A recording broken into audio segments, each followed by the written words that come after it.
Have you ever seen a mess so big you thought, this is never getting clean? I have witnessed such a mess, and I'm sure at least a few times you have too. Madam Contest Chair, fellow Toastmasters, let me share with you a lesson I learned about how to approach such big messes. It all started when I was young. Every year, we would go to girls' camp, and this was part of an organization, so there would be 50 girls between the ages of 10 to 16. And as soon as we arrived at our campsite, you would step out of the car, smell that fresh pine, see trees as far as the eye could see, hear the crisp crackle of dried twigs underneath your footsteps. It was gorgeous. But unfortunately, that beautiful campsite would slowly start to get messy with 50 girls in there.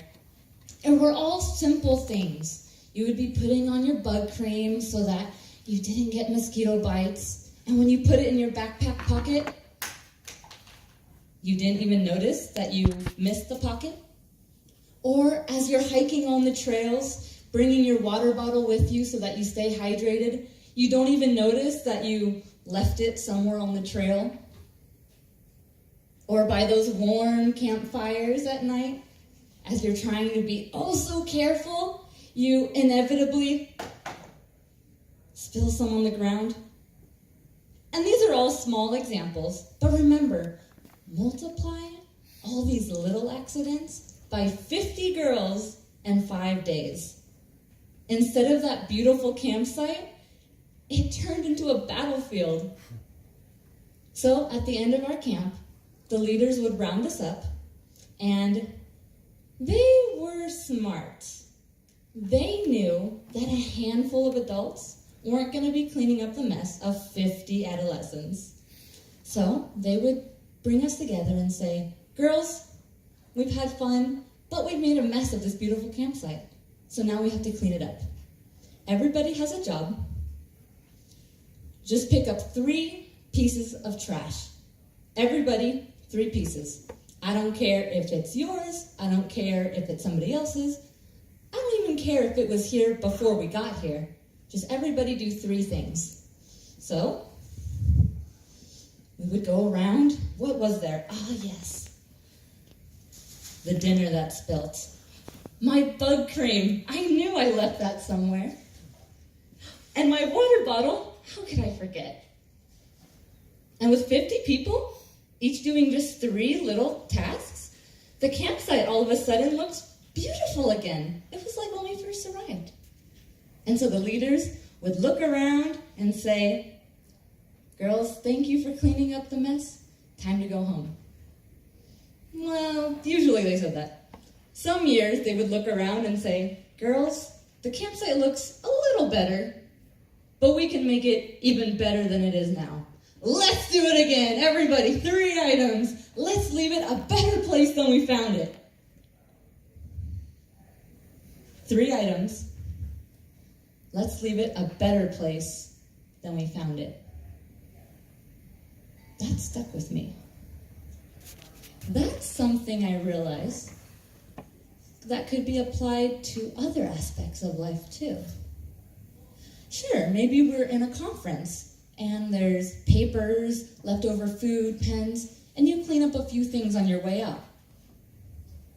Or maybe we're talking about relationships. Relationships can be messy.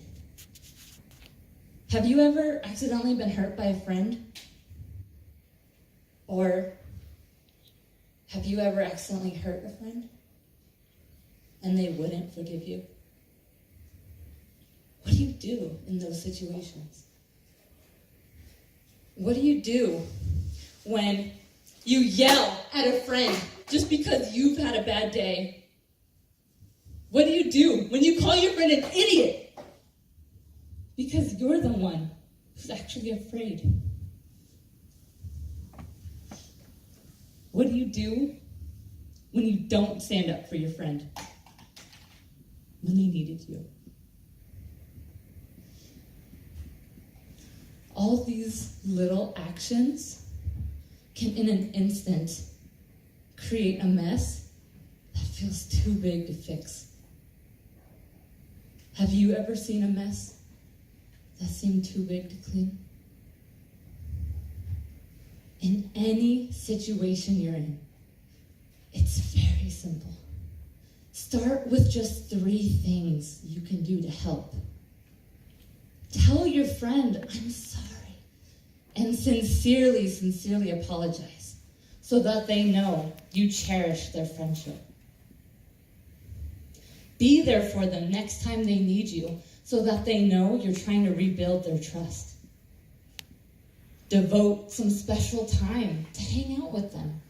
That way they know you're always there. By doing these little actions, you might just realize that the mess is starting to get clean. Maybe you're thinking about even bigger messes, ones on a global scale. I see it on the news every day. Racism, political disputes, poverty. These are not messes that are going to be cleaned by one person.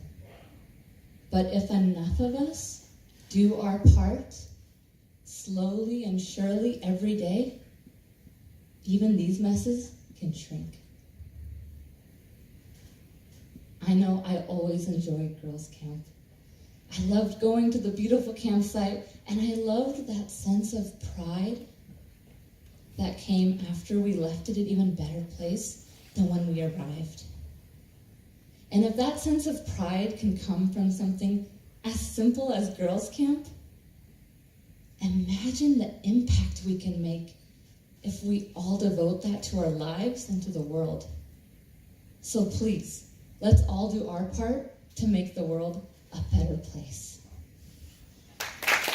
Wow.